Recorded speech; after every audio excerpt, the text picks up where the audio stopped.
Carlos, I'm gonna put you on TikTok.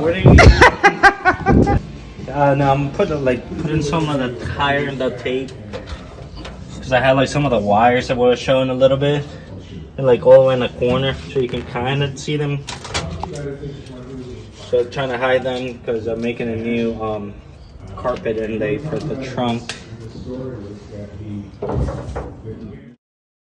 That's what it looks like. This is like the back of it. Yeah. And this is what you will see in the front. So I'm duplicating, but making it, I guess, a little bit more fancy. Instead of being this paper.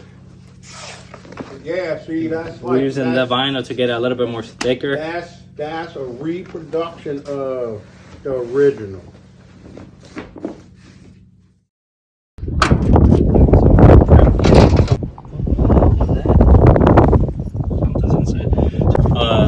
Cut a piece of vinyl and pre-fit it everywhere around, so it'd be like more closer to all the valleys, against the wheel well, against here, and then we'll rewrap it with trunk mat, and then we pre-fit all the holes so everything will line up pretty good. You don't see anything